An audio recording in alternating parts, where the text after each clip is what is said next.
मैं ममता दोरे, KR education Sanigawan, Kanpur से। आज की कहानी का शीर्षक है घोड़ी क्यों गिरी। विवेक भैया की शादी थी। जिस होटल में बारात को ठहराया गया था उसका इंतजाम देखकर कुछ लोग भला बुरा कहने लगे, तो ताऊ जी ने उन्हें समझाया, भाई थोड़ा सा समय ही तो काटना है, कौन सा यहाँ जीवन बिताना है। मामूली सी बात पर लड़की वालों को परेशान करने की ज़रूरत नहीं है। दूसरे की लड़की की शादी को अपनी लड़की की शादी ही समझना चाहिए, फिर वे लोग तो अपने रिश्तेदार हैं। खैर, बारात चढ़ने का समय आ गया तो सब लोग तैयार होकर नीचे आ गए। बैंड बाजे की धुन पर नाचने लगे, अपनी फरमाइश का गाना बजाने की बातें करने लगे। पटाखों और आतिशबाजी से आसमान गूंजने लगा। खूब धूम धड़ाका आतिशबाजी, गेंदे और गुलाब के फूल की बरसात। सफ़ेद घोड़ी पर बैठे सेहरा पहने विवेक भैया अपने को किसी हीरो से कम नहीं समझ रहे थे। विवेक भैया से बारात में शामिल महिलाएं मजाक करने लगी, आज बैठ ले घोड़ी पर, कल जब घर गृहस्थी की जिम्मेदारी संभालेगा तो पाँव ही भागता फिरेगा। भैया भी अपनी चाची, ताई, मौसी की बातें सुनकर मुस्कुरा रहे थे।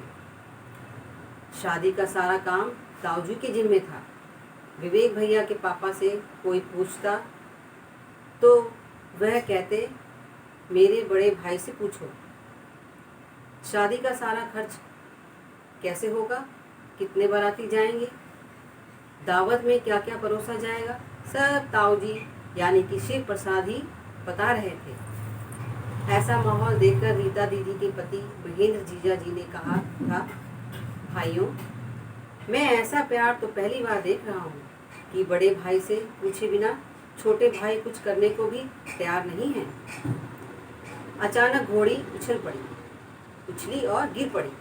भैया भी एक और गिरे, सब उन्हें उठाने दौड़े, उनके कपड़े भी गंदे हो गए।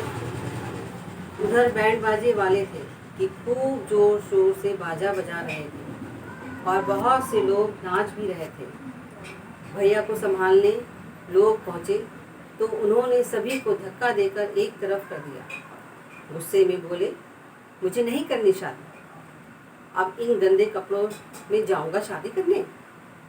ताऊ जी वहीं खड़े थे, भैया के पापा भी थे।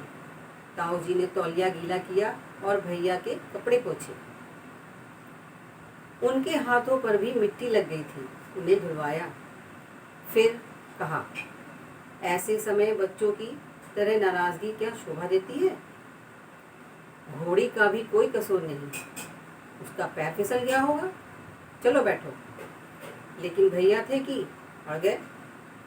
खैर, जैसे जैसे भैया को मनाया गया, शादी की रस्में पूरी हुई और सवेरे बारात विदा हो गई। अगले दिन ताऊ जी ने कहा, मुझे पता है घोड़ी क्यों गिरी थी। सब पूछने लगे, क्यों गिरी थी। पड़ोसी लालता ने उसकी पीठ पर जलती हुई सिगरेट लगा दी थी और इसके बाद वहाँ से गायब हो गया था। ये सुनकर विवेक भैया बोले, आपने तब क्यों नहीं बताया तो शादी में विघ्न न पड़ जाता।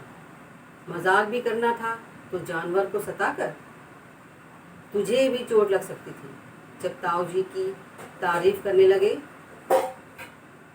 कि उन्हें गुस्सा नहीं आता, उनकी बात रीता दीदी का छोटा बेटा राहुल सुन रहा था। उसने पूछा, आपको गुस्सा नहीं आता। गुस्सा नहीं आता, दुनिया में ऐसा कौन है जिसे गुस्सा ना आता हो। लेकिन गुस्सा आने से बना बनाया काम बिगड़ जाए तो क्या फ़ायदा। औरों की तरह मैं भी उस समय गुस्सा करने लगता तो बताओ शादी आराम से कैसे निपटती। मुझे भी अपने दोस्तों पर बहुत गुस्सा आता है, राहुल ने ठुनकते हुए कहा।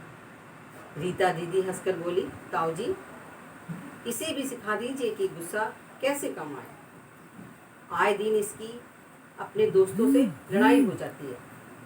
ताऊ जी ने हंसते हुए राहुल से कहा, जिस वक्त कोई दोस्त परेशान करे उस समय बिल्कुल भी गुस्सा ना करो।